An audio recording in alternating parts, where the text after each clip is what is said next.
دوستو، حضرت عیسیٰ علیہ السلام کے اس دنیا سے جانے کے بعد بڑی تیزی سے دنیا بھر میں عیسائیت پھیلنے لگی اور چوتھی صدی عیسوی میں عیسائیت رومن امپائر کا آفیشیل ریلیجن بن گیا۔ جیسا کہ ہم اپنی پچھلی ویڈیو میں بات کر چکے ہیں کہ کیسے یہودیوں نے حضرت عیسیٰ علیہ السلام کو صلیب پر چڑھانے کی سازشیں رچی تھی، اور یہی وجہ ہے کہ آج بھی یہودیت کو عیسائیوں کے نزدیک بھی نہایت ہی مشرک اور نافرمان قوم سمجھا جاتا ہے۔ اور اسی وجہ سے رومیوں نے جب عیسائیت قبول کی تو یورپ اور شام میں انہوں نے بنی اسرائیل پر زندگی تنگ کر کے رکھ دی۔ عیسائیوں نے یہودیوں پر نہ صرف زندگی تنگ کی بلکہ انہیں مقدس شہر یعنی یروشلم سے دربدر اور بے حد ذلیل و خوار کر کے بھی رکھ دیا۔ ظلم و ستم کے پہاڑ توڑے اور ان کا قتل عام بھی کیا۔ جان بچانے اور چین سے جینے کے لیے مجبوراً یہودی ان علاقوں کی طرف ہجرت کرتے جہاں مسلمانوں کی حکومت ہوتی۔ رومیوں نے عیسائیت قبول کر کے بیت المقدس سے یہودیوں کو نکالا اور ان کی عبادت گاہیں تک تباہ کر کے رکھ دی۔ جب حضرت عمر فاروق رضی اللہ تعالی عنہ کے دور میں بیت المقدس فتح ہوا تو یہودیوں کو مقدس شہر میں جانے کی دوبارہ اجازت دے دی گئی۔ زیب ٹی وی کی ویڈیوز میں ایک بار پھر دل کی اتاہ گہرائیوں سے خوش آمدید۔ یہ ہے ہماری نئی سیریز الاقصی ایکسپلین، جس میں ہم یروشلم اور بیت المقدس کی تاریخ اور یہودیوں کی زندگی کے متعلق یہاں ہر زمانے میں ہونے والے اہم واقعات پر بات کریں گے۔ جیسا کہ ہم اپنی پچھلی ویڈیوز میں بنی اسرائیل کے عروج اور زوال کے بارے میں بات کر چکے ہیں کہ کس طرح رومی سپہ سالار ٹائٹس کے ہاتھوں یہودی شکست کھانے کے بعد ذلیل و رسوا ہوئے تھے اور انہیں مقدس شہر سے بے دخل کر دیا گیا تھا۔ اور اس ویڈیو میں ہم سلطان صلاح الدین ایوبی کے ذریعے مسلمانوں کی فتح بیت المقدس کے بارے میں بات کریں گے۔ دوستو، جیسا کہ ہم سب جانتے ہیں کہ حضرت عمر رضی اللہ تعالی عنہ نے بیت المقدس بغیر کسی جنگ و جدل کے فتح کیا تھا، مگر اس کے بعد مسلمان بھی دنیاوی رنگینیوں میں مبتلا ہو گئے اور دنیا کے دل سے اپنے روب و دبدبے کے ساتھ ہی بیت المقدس سے بھی ہاتھ دھو بیٹھے، اور عیسائیوں نے صلیبی جنگوں کا آغاز کر کے مسلمانوں کو شکست دینے کے بعد بیت المقدس کی بھاگ دوڑ اپنے ہاتھوں میں لے لی اور مسلمانوں کا قتل عام شروع کر دیا۔ تب نور الدین زنگی نے بکھرے ہوئے مسلمانوں کو متحد کر کے بیت المقدس کو فتح کرنا چاہا، لیکن وہ باوجود اپنی شدید خواہش کے بیت المقدس کو فتح نہ کر سکے، اور ان کی یہ خواہش بعد میں ان کی فوج میں شامل ایک بہادر سپہ سالار صلاح الدین ایوبی نے پوری کی، جو آگے چل کر سلطان مقرر ہوئے۔ سلطان صلاح الدین ایوبی 1138 میں کردستان کے علاقے ٹکرٹ میں پیدا ہوئے، جو آج کے عراق کا ایک شہر ہے۔ شروع میں وہ نور الدین زنگی کی فوج میں بحیثیت سپہ سالار شامل ہوئے، لیکن جب انہوں نے 1168 میں مصر فتح کیا تو انہیں مصر کا حاکم مقرر کر دیا گیا، اور نور الدین زنگی کے انتقال کے بعد وہ حکمرانی پر فائز ہو گئے۔ سلطان صلاح الدین نہ صرف فوجی اور جنگی معاملات میں ماہر تھے بلکہ ریاضی، قانون، جیومیٹری اور ہوائی حملوں کے متعلق حکمت عملی میں بھی مہارت رکھتے تھے۔ اس کے علاوہ وہ حافظ قرآن اور دینی علوم پر بھی مکمل دسترس رکھتے تھے۔ بہاؤالدین شداد، جنہوں نے صلاح الدین ایوبی کی بائیوگرافی پر بک لکھی ہے، ان کے مطابق صلاح الدین ایک متقی مسلمان تھے۔ وہ قرآن کی تلاوت سننا پسند کرتے اور وقت پر نماز ادا کرتے تھے۔ سب سے بڑھ کر وہ جہاد کے پیروکار تھے۔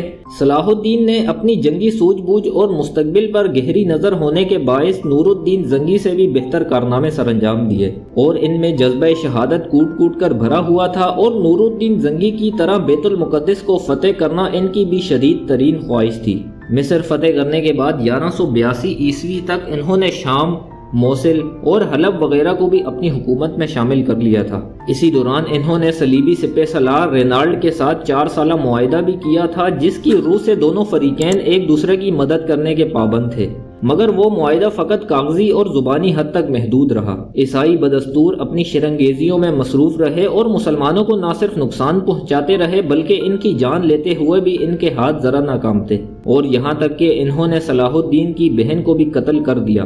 اور جب صلاح الدین نے اپنے 2 سفیر یروشلم بھیجے کہ وہ ان کی بہن کی لاش لے آئیں تو ان ظالموں نے ان میں سے ایک کو بھی قتل کر ڈالا، اور اس کے چلتے صلاح الدین کی زیر قیادت شام و مصر کی افواج یروشلم کے لیے روانہ ہو گئی۔ لیکن اسی دوران دوسرے صلیبی سپہ سالار رینالڈ نے دیگر مسیحی امراء کے ساتھ مل کر حجاز مقدس پر حملہ کرنا چاہا۔ صلاح الدین نے رینالڈ کی سرکوبی کے لیے ممکنہ فوری اقدامات کیے، اور رینالڈ کا تعاقب کرتے ہوئے ہتین کے مقام پر اسے جا پکڑا، اور 1100 عیسوی میں ہتین کے مقام پر تاریخ کی ایک خوفناک اور خون ریز ترین جنگ کا آغاز ہوا۔ اس جنگ کے نتیجے میں 30,000 عیسائی ہلاک ہوئے اور اتنے ہی قیدی بنا لیے گئے۔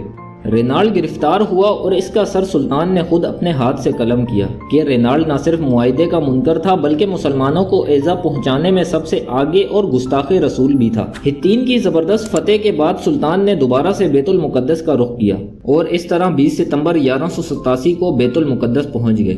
صلاح الدین نے وہاں کے عیسائی فرما رواں بیلن جو کہ یروشلم کے حقیقی بادشاہ کی موت کے بعد وہاں کا فرما رواں مقرر ہوا تھا، اس سے مذاکرات کیے۔ سلطان کی خواہش تھی کہ مقدس شہر بغیر کسی خون ریزی کے فتح ہو، لیکن صلیبیوں نے بغیر لڑے بیت المقدس چھوڑنے سے انکار کر دیا۔ انہوں نے دھمکی دی کہ وہ پرامن طور پر شہر کو دشمنوں کے حوالے کرنے کے بجائے اسے تباہ کرنے اور خود مر جانے کو ترجیح دیں گے۔ مذاکرات میں ناکامی کے بعد صلاح الدین نے پورے شہر کا محاصرہ کر لیا اور انہوں نے اپنی افواج کو برج داؤد اور باب دمشق کے سامنے کھڑا کر دیا، جہاں سے ان کے تیر اندازوں نے حملے کی ابتدا کی اور بعد میں منجیکوں کے ذریعے شہر پر گولہ باری کی گئی۔ صلاح الدین کی افواج نے شہر کی ڈیفینسو وال کو گرانے کی سر توڑ کوششیں کی، لیکن صلیبیوں نے اسے ہر طرح سے ناکام بنا دیا تھا۔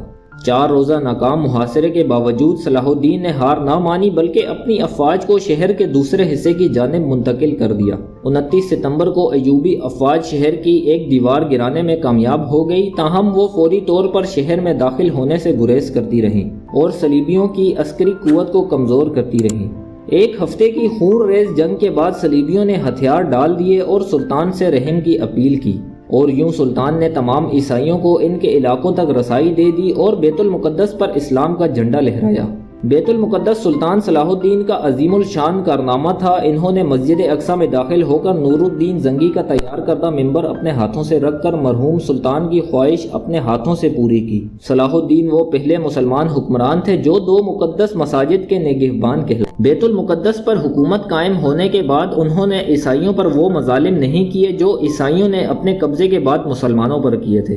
سلطان ایک مثالی فاتح کی حیثیت سے بیت المقدس میں داخل ہوئے تھے۔ انہوں نے زر فدیہ لے کر ہر مسیحی کو امان دی، اور جو شخص فدیہ دینے کے قابل نہیں تھا اس کا فدیہ انہوں نے اور ان کے بھائی نے ادا کیا تھا۔ بیت المقدس پر مسلمانوں کی حکومت قائم ہوتے ہی مسیحی حکومت کا بھی خاتمہ ہو گیا تھا، جو 70 عیسوی یعنی ٹائٹس کے دور سے فلسطین پر قائم تھی۔